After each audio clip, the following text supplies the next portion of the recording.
Hello, everyone. Thanks for joining me for our Meet the Management Team video series, where we introduce some of the executives in GovCon, chat a bit about their roles, and discuss how leadership teams work together to achieve company-wide goals. I'm Amanda Ziadeh with WashingtonExec, and with me today are members of Integral Federal's executive team. We've got Wayne Wilkinson, President and CEO, Amanda Windle, Chief Growth Officer, Manuel Mendez, Chief Financial Officer, Heather Gerczak, Chief Administrative Officer, and John Humphrey, Senior Vice President of Operations. Thank you all so much for joining me today. Thank you for having us. Of course. So I'd like to start by asking if you can share a bit about your background and how you came to lead the company. Oh, wow. I hate to admit it, but I've been in the industry for a little over 30 years now. I actually came up through the finance chain working for primarily middle market for the better part of my career, mostly privately held initially, and then later on public and then private equity. Probably about 15 years ago, I ventured over from finance as a CFO into the overall general management of leading private equity and again, like I said, privately held businesses, working with some of the larger private equity groups in the area, Veritas Capital, Arlington Capital, and then Lake Management as well too. As far as Integral goes, I actually met the Jories late 2018, early 2019. I was wrapping up the sale of Ace Info to Macquarie Capital / Dovel, and they were kind of exploring some strategic alternatives. They had recently graduated from the small business program. They had grown in size and realized and recognized that for them to go to the next level, that they probably need to look at some different opportunities, and that resulted in changing some of the management as well. And so spent the better part of late 19, early, most of 20, evaluating the business, having discussions with Abhijori, who was leading the company at the time. And early 21, he asked if I would consider joining the company and leading it. So we sat down, talked about strategy, and a few things that kind of stood out to me was, one, it had scale. Two, there was a lot of familiarity that I had with some of the programs that came from prior organization that I was part of, Harding Security Associates, that actually sold to GTCR back in 2009, that led the makings of 6-3 Systems. And so when I looked around, some of the existing leadership team worked for me in a previous organization. So it just kind of fit in terms of what I was looking for, feel, the capabilities. They actually had a decent amount of business in the digital transformation arena. They also had a prior Intel background, and most of my background is in the DoD Intel community. So it kind of got me a little bit excited. We actually discussed how we would actually structure the investments that we were looking to make in the business, and both Abai and Renew Jory, who signed off on it. And so it kind of gave me the footprint to say, okay, we can build and make the right investments. It led me to formulating an overall strategy that, consummated mostly with the leadership team that we had. And that was probably the biggest weakness that I recognized the company lacked. There was no real strategy on how to migrate from small business to a competitive, full and open environment. They actually had a couple joint ventures that they were relying significantly on for their growth initiatives. And that was the first recipe that I said, okay, we're going to probably have to change, some of that. It's good to have, it's good to fall back on. So I joined in early 21 and started off with kind of building the strategy, building the team. The neat thing that we have today, when you look at this group of folks, we all have some degree of separation, whether it was Heather working with me at L3, Heather and Manuel working together at Amentum. John Humphrey and I had crossings from a different organization that I was advising. And then Amanda and I both spent time. I early on helped formulate what became Novetta Solutions, and Amanda in the background was there for a period of time after I had left, but it was all something that we kind of got together, and it's been a fun ride for the last 4 years. Awesome. Well, thank you for sharing a bit of that background with us. When I'm curious, since joining, what strategies or initiatives have you found most effective in driving the success of the company thus far? Oh, a lot of different ones. No, it just, I think some of it really started with just the foundation that I was able to inherit coming in the gate.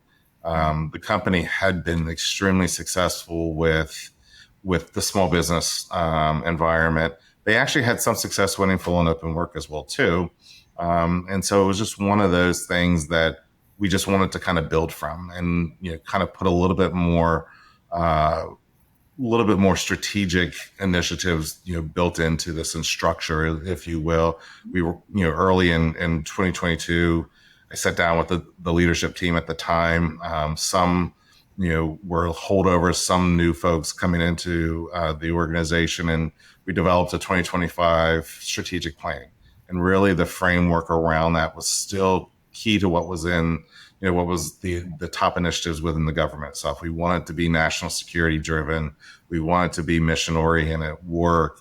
A little different than what your typical national security organization would look like, in the sense that it wasn't all just DoD intel, but it was also the other parts of the FedCiv community that ties back in, whether it's DHS, Department of State, FBI. And so we had a little bit of flavor with that. And so we wanted to be well-rounded. And as we look into this current administration, it's kind of like we were the early on takers of protecting the borders. And that was something that we actually believed in, with our passport program, with what we're doing with FBI, as well as the Coast Guard as well. I think the things that we wanted to do in terms of what we've realized and what we had success, stick to what close to home, existing relationships with customers that we've had either from prior relationships or existing within the company, and build upon those as well.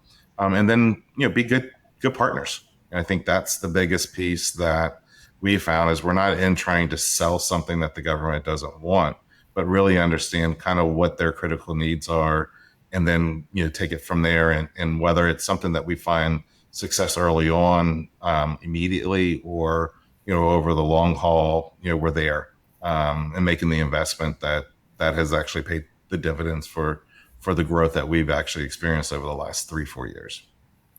Wonderful. Thank you, Wayne. So, Amanda, what are the company's top growth initiatives, and how are you implementing the right strategies company-wide to achieve them?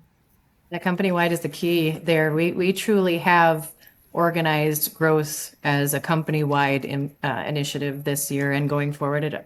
And one of the top things that I've done with my team is I created a separate indefinite delivery vehicle PMO to be able to address those mid-range $25 to $40 million task orders that come up as they're kind of pop-up targets on our GWACs and IDIQs. We have a number of them now.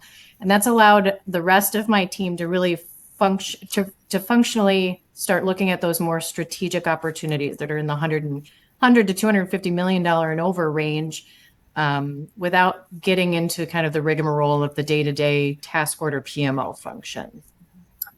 Starting with the acquisition of Pragmatics in the fall, we were also able to, under John's organization, reorganize under 2 customer verticals, one being federal civilian, one being DoD and intelligence. And my team is also realigned to fall directly under them. So really going back to that whole company growth strategy mindset and mentality, my team is in lockstep. So my capture and BD managers are in lockstep with John's VPs who lead those 2 verticals. And that truly does allow us to look from where our current footprint is with our current customers and really listen to what their pain points and their emerging requirements are, to grow from where we are, rather than trying to break in to a new customer, or to Wayne's point, trying to sell something that maybe doesn't fit just because we have it. We are able to be a little bit more responsive to their immediate needs because of that. Wonderful. Thank you, Amanda. So, Manuel, what are your top current priorities as CFO, and how are these priorities contributing to the financial health, sustainability, and growth of the company? Hi, thanks for the question. So, as the CFO, I currently have 4 top priorities, all centered around ensuring financial stability, driving strategic growth, and enhancing operational efficiency. So the 4 priorities are: number 1, margin expansion and cost discipline. So we closely manage our program performance and indirect expense to improve profitability without compromising delivery and quality. The second is cash flow optimization. We prioritize working capital improvements, including more efficient billing and collections, to support investment and growth. The third, scalable financial infrastructure. So for the last 2-3 years, how Wayne was explaining, we've been investing in our systems, our processes, but this is a continuous effort that we go every year to better support future growth, including enhancements in forecasting, reporting, and compliance. And then the last one is supporting the strategic growth of the organization. So I'm actively involved with M&A efforts, from due diligence to integration, ensuring financial alignment and long-term value creation. And in parallel, I oversee pricing strategy for new business opportunities to ensure competitive yet sustainable bids that support organic growth. So all these priorities directly contribute to Integral's federal financial health by improving margins, increasing liquidity, and position us to scale efficiently while supporting long-term sustainability and strategic expansion. Wonderful. Awesome. So Heather, as CAO, I imagine that you have your hands in a little bit of everything. So how do you holistically lead critical functions like HR, admin, marketing, contracts, et cetera, while making sure that you remain aligned with all of these company-wide goals we've been discussing? So thanks, Amanda. And as my colleagues have said, it really is a team effort. My background is really deep subject matter expertise from a contracts perspective, but I've always told my teams that we really have this unique position to see all parts of the business and bring everyone together. A lot of times, the critical functions such as HR, marketing, talent acquisition, contracts, security get sort of left behind. And so this position allows me the opportunity to bring those teams forward. So from the beginning, whether it is looking at an opportunity to executing with John's team and working with the finance team to closing it out, all of those functions play a critical role. So I might approach it from a slightly different perspective as others, but really understanding why HR and talent acquisition need to be a part of the bid and proposal process and drive that strategy from a staffing and solution perspective to the strategy that we've used to onboard personnel and execute, as well as achieve financial results. Really, it allows us to bring it all together and making sure all of those functions have a voice and a seat at the table. Awesome. And John, of course, what is top of mind this year for federal clients, and how are you helping to effectively communicate customer needs and ensure the company delivers the right solutions to meet their missions? Thanks, Amanda. Great question. So I'd say this year, more than ever, that our clients are truly focused with their mission. How do they deliver things efficiently? How they have value to not only the tax holders, but then to the policymakers that are in charge. So we're seeing this trend with a greater focus from our clients, and they turn to us as partners saying, we need the value from you. How are you going to deliver to our mission? How can you improve what we're already delivering and make it better? So for us as a mid-sized firm, the advantage is, as Heather alluded to, I can come back to contracts. I can work with Amanda's team. I can work with the finance team. We can truly do a whole company approach and deliver the power and solutions of, say, a larger firm, but be more flexible. We bring outstanding people that have the experience at the larger firm. So we're able to communicate that with our clients and deliver true solutions to them. And then from an internal perspective, we're structured such that, being in midsize, we're flat. So anything that the client needs or comes up, it can come to me, and I can either be working with Wayne on it or any other my peers here, that we're able to respond quickly and have the news delivered appropriately, and that we can respond to our clients quickly with quality that they deserve and that we're delivering on. All right, wonderful. Well, before I let you all go, I'd love to ask each of you as a team what collaborative strategies, company-wide values, and/or team dynamics have proven effective in achieving all these collective goals that we've been discussing and planning for the future. So I'd start off by saying, one, it really is a unified approach. We value all of our employees. We value our customers. I mentioned, when I first got here, we built a 2025 strategic plan.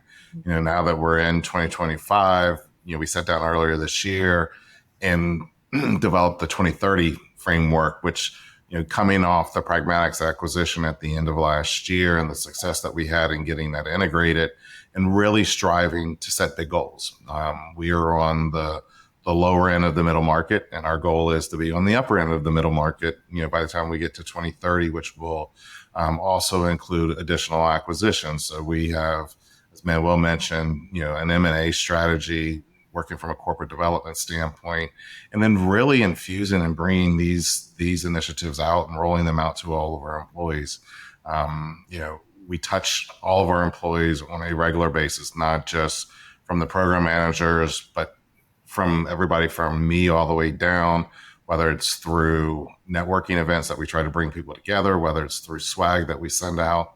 One of our favorite things that we like to do is we send birthday cards with 2 Fandango movie tickets, which we found to be highly successful during the COVID period of time, and then try to pull this back. And everybody said, no, we really like, receiving those. So it's now going in year 4. And I still think every new employee that comes on board, I personally get an email thanking me for the tickets itself.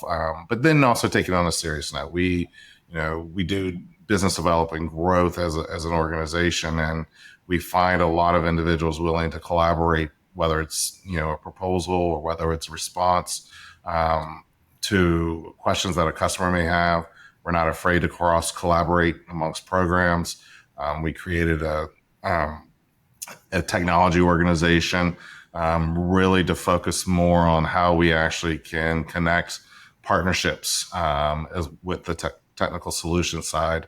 And they work very closely with Amanda and John in terms of furthering what we're offering, furthering enhancements that we have to our existing solutions as well. All right. Well, thank you each again so much for joining me today, for giving us a little glimpse into your roles and your responsibilities and how you all work together. It's clear to see the team dynamic, so it's been a pleasure catching up with you. Thank you so much. Absolutely. Thanks a lot, Amanda. Thank you. Thank you.